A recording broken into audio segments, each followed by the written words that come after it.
दोस्तों इस मूवी में सबसे पहले पिछले मूवी के बारे में दिखाया जाता है, जो पार्ट 1 था गदर का, उसके बारे में बताया जाता है कि कैसे वो अपनी पत्नी को लाने के लिए पाकिस्तान जाता है और वहाँ पर पकड़ जाता है और वहाँ पर जो पाकिस्तानी लोग होते हैं उसे मारते हैं और वहीं पर वो उसका विवाह भी कर लेता है, बचाने की बहुत कोशिश करता है, घर भी आता है, लेकिन जो है क्या कहते हैं उसके पास एक बेटा भी होता है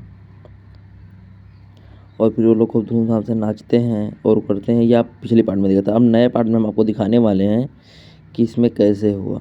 ये पाकिस्तान का एक जो आदमी था, वहाँ का जो जनरल था वो है। ये जनरल बहुत हरामी इंसान था।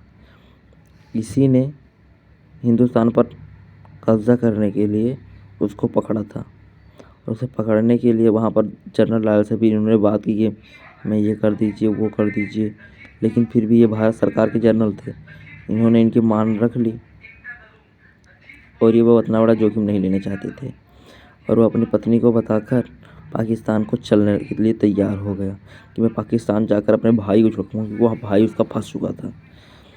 अब मूवी का इसमें इस प्रकार रोचक होता है कि आपको कुछ पता है, यहाँ पर बहुत लोग आर्मी लोग मारे जाते हैं। जो इंदौर के हमारे सर नहीं हैं एकेडमी वाले, उन्होंने ही अपने जवानों को इसमें रखा हुआ था। यहाँ पर ये लोग बहुत हैरान हो जाते हैं क्योंकि वहाँ पर बहुत रहते हैं और ये उनके भाभी से अपने भाभी से मिलता है और भाभी से मिलने के बाद में ये पाकिस्तान में होता है, क्योंकि पाकिस्तान में तो उसकी भाभी मिलती है, भाभी इसकी थोड़ी तबीयत ख़राब हो जाती है और ये पाकिस्तान में ही रहता है। पाकिस्तान में लोगों के अंदर छुप छुप के रहता है ताकि वो भैया को जो उसके जेल में बंद है पाकिस्तान के अंदर उसे छुड़ा सके। उसे इस लड़की से प्यार हो जाता है और यह इसे पर्दे किनारे से देख लेता है और इसी लड़की से जो प्यार होता है वही लास्ट में ज़िंदा रहती है, बाकी सभी लोग मारे जा चुके थे। और ये लड़की जो है उसके अब्बू कहते हैं कि ऐसा इस तरह मत करो, लेकिन ये लड़का उसके प्यार में पड़ जाता है और फिर एक दिन उसे प्रपोजल के लिए भी चल देता है। फिर आपको पता है इसमें एक गाना आता है जो आपको पता ही होगा, उस गाने का क्या नाम है। ये लड़की भी उसको बहुत बारे में सोचती है और करती है और फिर ये लड़का भी बहुत सोचता है, अपने भाई के बारे में सोचता है। इसके बाद में यहाँ पर भी एक गाना आ जाता है। फिर ये इस लड़की को जो प्रपोज करने तो उस लड़की बहुत दुखी हो जाती है और ना करने का मन करती है, तो ये अपन सारी सच्चाई बता देता है, जिसकी वजह से वो उसे मानने के लिए तैयार हो जाती है और यहाँ पर वो बहुत रोती है और बहुत पछताती है कि हमें मान लेना चाहिए था, लेकिन वह पछताने का क्या फ़ायदा। और ये पाकिस्तान झुंड के लोग थे, इन लोगों को इसने देख लिया और देख ही लिया कि कैसे ये लोग आ रहे हैं। फिर उन्होंने देखा कि ये जो पाकिस्तान के लोग थे ये बच्चों को लेकर अपने गन्नों के साथ आ रहे थे। ये चुपके से पाकिस्तान में छुपा हुआ था मुसलमान बनकर और यहाँ का जो जनरल था वो बच्चे के साथ खेल रहा था और कुछ इस प्रकार कर रहा था। तभी उन लोगों के सामने वहाँ पर सनी देओल जी को लाया गया, उसके भाई को लाया गया और इसके बारे में सोच कर इसकी जो क्या कहते हैं दूसरी पत्नी, मतलब इसकी भाई की जो पत्नी थी वो बहुत रोने लगता है, तो उसकी भाई की पत्नी उसे चुप करने को कहती है और वो अपनी सारी सच्चाई बताता है, जो चिट्ठी भेजी थी उसके बारे में बताता है। यहाँ पर ये छूट कर निकल आते हैं और निकलने के बाद में ये अपने गाँव के लिए जाते हैं। गाँव के लिए बहुत जोखिम रास्ते से जाते हैं, आप देखिए कितना शून्य रास्ता है और वहाँ जाने के बाद वो अपनी पिछली बातों को याद ध्यान रखते हैं और सोचने लगते हैं कि क्या कैसे कैसे हुआ। और उसकी जो पत्नी है वो भी अपने भगवान से अल्लाह से दुआ करती है कि जल्दी मेरा पति वापस आ जाए। और यहाँ पर जो वो था वो फंस गया हुआ था। यहाँ पर इसके पिता खूब रोने लगते हैं क्योंकि उससे मिलकर वो बहुत रोने लगते हैं, बहुत दिन हो गया तो उन्होंने मिला हुआ नहीं था इसलिए वो रोने लगते हैं। ये सुनकर वो बहुत दुखी होता है और वो अपने पिता को लाने के लिए भाई को लाने को ठान लेता है। इसका भाई जो यहाँ पर था बंद हो गया था क्योंकि वो उसे छुड़ाना चाहता था, अपने भाई को छुड़ा कर भेज दिया और खुद फंस गया। इसका जो भाई था वो वहाँ पर लेटा हुआ था, उसकी आंखों से आंसू गिर रहे थे, उसकी आंख बंद हुई थी तुम खुल ही नहीं रही थी क्योंकि उन लोगों ने बहुत अंदर जो काले जेल में होता है वहाँ पर रखा हुआ था। यहाँ पर बहुत भीड़ इकट्ठा हुई थी, उसके सामने उस लोग उसे मारने वाले थे। सभी मुसलमान वहाँ पर इकट्ठा हुए थे और वह ज़मीन पर लेटा हुआ था। धीरे धीरे उसने अपनी आँख खोलने की भी कोशिश की और वहाँ आँख खोलने देखा तो वहाँ पर बहुत लोग इकट्ठा हुए थे और सब उसी के मारने के नारे लगा रहे थे। वो आसपास देखा तो वहाँ पर देखा कि जनरल डायर भी बैठे हुए थे और वहीं के मारने के बारे में सोच रहे थे। उसे लेकर जाया गया, तोप के पास ढकेल दिया गया।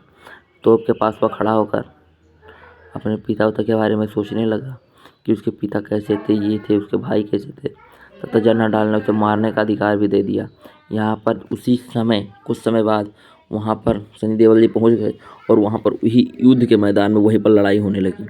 उन्होंने खूब लड़ाई की, लोगों को बचाने की कोशिश की। उनके कुछ जवान भी मारे गए, उनके साथी जो थे जवान आए ही नहीं थे। और जनरल डायल को भी मारने लगा। अब जनरल डायल को मार कर उनके गांव में, अगर हम लोग गांव में भागेंगे तो ज़्यादा फ़ायदा रहेगा, क्योंकि गांव में कोई ढूंढने नहीं आएगा। गांव में भाग जाते हैं और फिर उसके बाद में वह जाता है और भगवान से प्रार्थना करता है, भगवान आपने मेरे साथ ये क्या किया है। और फिर वो लोग रात में भागने की प्लानिंग करते हैं और भागते हुए जाते हैं।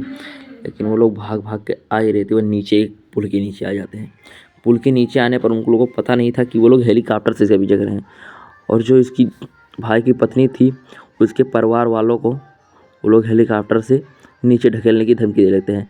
एक दो लोगों को ढकेल भी देते हैं, नीचे गिरा देते हैं वो लोग, और वो लोग मर जाते हैं।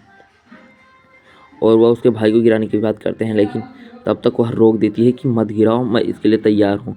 और जनरल डायल को इसके बारे में मौका मिल जाता है। जनरल डायल इन दोनों लोगों को पकड़ कर लाता है और एक खंभे में बांध देता है। तीनों लोगों को खंभे में बांध देता है लाइन से, ताकि इन लोगों को वो मार सके। और लोगों को खंभे में बांध कर उनसे बातचीत करने लगता है कि आपने ऐसा तुमने भागने की गुस्ताखी की है, तुम्हें जान दिया जाएगा, ये कर दिया जाएगा, वो कर दिया जाएगा। इस प्रकार उन लोगों ने गुस्ताखी की और उसे मारने के लिए उन्होंने तलवार भी उठाई, उसका भाई को मारा जाए। इस पर वह बहुत गुस्से हुए। वह दुखी इतना था कि उसका मन कर रहा था अगर यहाँ पर छूट गए तो तुरंत इन लोगों को मार देंगे, जान से मार देंगे। और फिर ये लोग पाकिस्तान के कुछ एरिया के अंदर ही थे।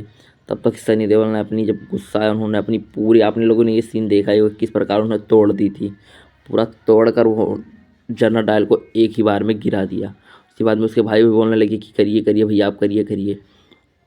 उसके बाद में ये लोग यहाँ से भागने लगे। भागते भागते ये लोग आगे निकल आए। पाकिस्तान वाले लोगों को ये नहीं पता चला कि हम लोग भागते भागते दूसरे देश में प्रवेश कर चुके हैं, क्योंकि वो लोग भागते भागते उन लोगों को याद ही नहीं रहा, वो लोग दूसरे देश में प्रवेश कर दिए, इंडिया के अंदर आ गए। और वो लोग युद्ध के चक्कर में आ गए ताकि मैं युद्ध। और यहाँ पर सनी देओल ने उन लोगों के टैंक में बम फेंक फेंक कर उन लोगों को मार डाला वहीं पर। यहाँ पर इंडिया की पूरी टीम आ चुकी थी। अभी उन लोगों के पास कोई चारा ही नहीं था कि कुछ कर लें हम।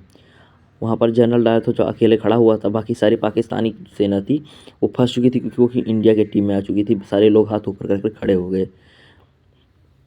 और जो जनरल डायर है वहाँ पर माफ़ी मांग लगा कि हमें छोड़ दीजिए, हमें छोड़ दीजिए, हमें ये करिए, हमें वो करिए। और सनी देओल भी इससे गुस्साते हैं और इसे छोड़ने के लिए भी सोच भी लेते हैं, छोड़ना ही चाहते थे। और इससे बहुत समझाते हैं, इधर उधर करते हैं कि आपने मेरे साथ ऐसा क्यों किया, आपको कुछ बड़ा फ़ायदा हुआ इससे हो। लेकिन यह मानने वालों में से नहीं था और इन्होंने चक्कू उठाकर उस पर फायर, उन्हें मारने की कोशिश की। इस पर आर्मी वालों ने तुरंत फायर कर दिया। उनके जो जनरल डायल थे इंडिया के, उन्होंने तुरंत फायर का आदेश दिया। तुरंत इन लोगों को वहीं पर इतनी गोलियां मारी गई कि वह तुरंत वहीं पर ज़मीन लेट लिया और वो अपने भाई के साथ इंडिया जाने के लिए तैयार हो गया। और यहीं पर इस मूवी का अंत भी हो जाता है, क्योंकि वह उन लोगों ने उस दुश्मन को मार भी दिया था और पाकिस्तान को अपने कब्जे में भी ले लिया था, पाकिस्तान के जितने टैंक थे। और वह इंडिया जाने के लिए तैयार हो जाता है। और तीनों भाई और उसके भाई और बड़े भाई और उसकी छोटे भाई की पत्नी, तीनों एक साथ हो जाते हैं। और तीनों साथ जनरल डायर उन लोगों को कहता है तुम लोगों ने बहुत अच्छा काम किया हो। तीनों इस प्रकार अपने चले जाते हैं। यहीं पर मूवी का अंत हो जाता है। तीनों खुशी खुशी अपनी ज़िंदगी बिताने लगते हैं और मूवी का अंत हो जाता है यहीं पर। तक ले बाय बाय, जय हिंद।